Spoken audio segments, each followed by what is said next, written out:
Shalom Elohim buat roh Bapak Yahweh yang sudah ada di dalam diri Bapak Iman Lahagu.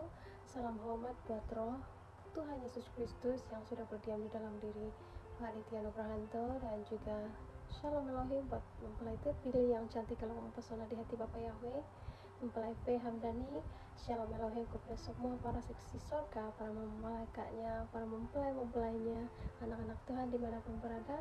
Salam damai dan sukacita menyertai kita senantiasa dimanapun kita berada. Haleluya, amin. Jadi di sini saya ingin bersaksi sekali lagi, bukan dengan kekuatan manusiawi saya yang terbahas sini, tetapi karena saya mendapat dua pesan lewat mimpi yang ianya berkaitan dengan semua orang, makanya saya mengungsikannya hari ini. Jadi mimpi pertama saya ialah pada 31 Maret 2024. Jadi sebelum saya mendapat mimpi ini, saya itu berdoa, saya katakan dengan Tuhan seperti ini, Tuhan, apakah Engkau mau menyampaikan sesuatu pesan? Lalu saya mendapat mimpi seperti ini. Nah, mimpi ini ialah mimpi di dalam mimpi.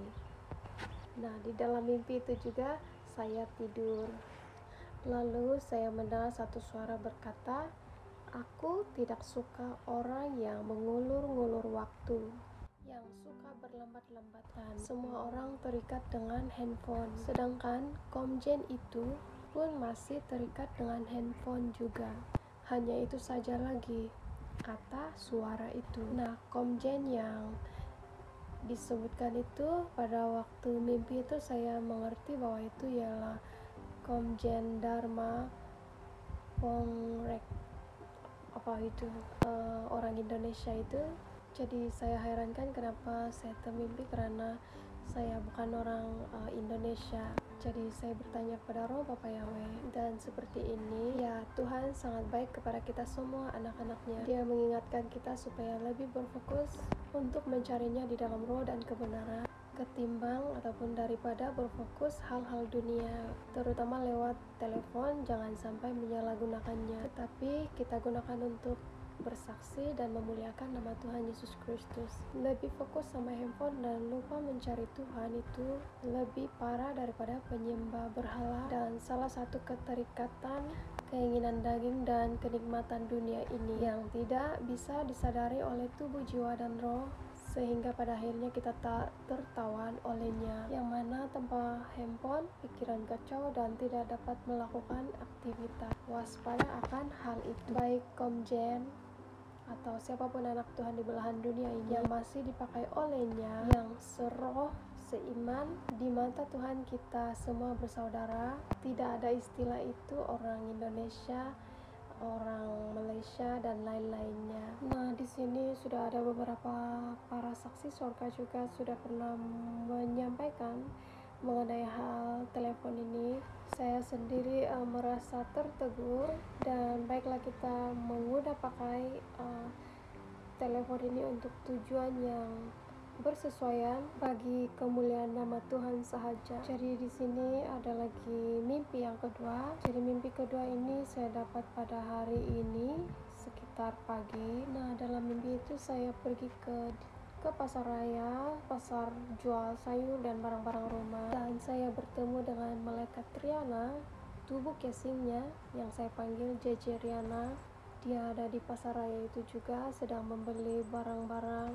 Jadi selesai dia membeli barang itu, dia berbaris di satu toko, satu kedai di hadapan pasar raya itu, dan barisan kedai itu sangat panjang sekali. Saya heran kenapa banyak sekali orang pergi membeli di sana.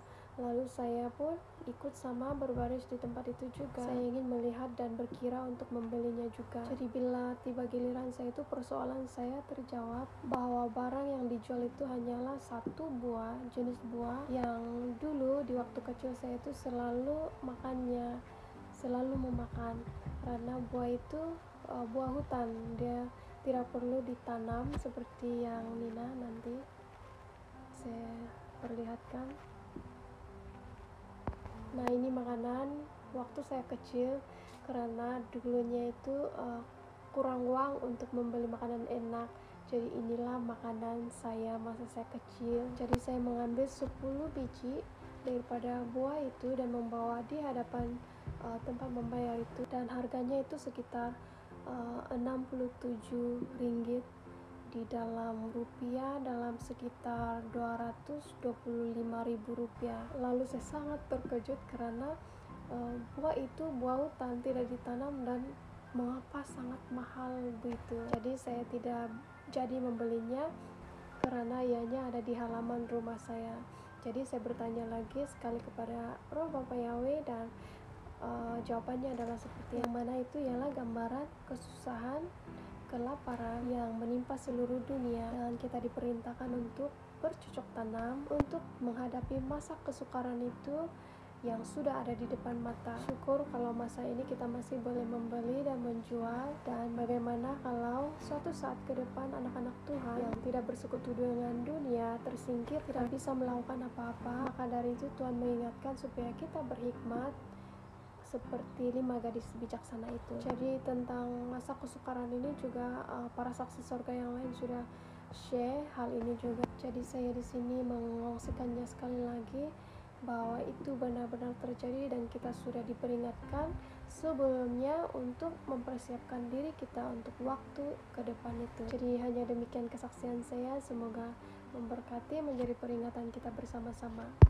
Salam damai, haleluya, amin.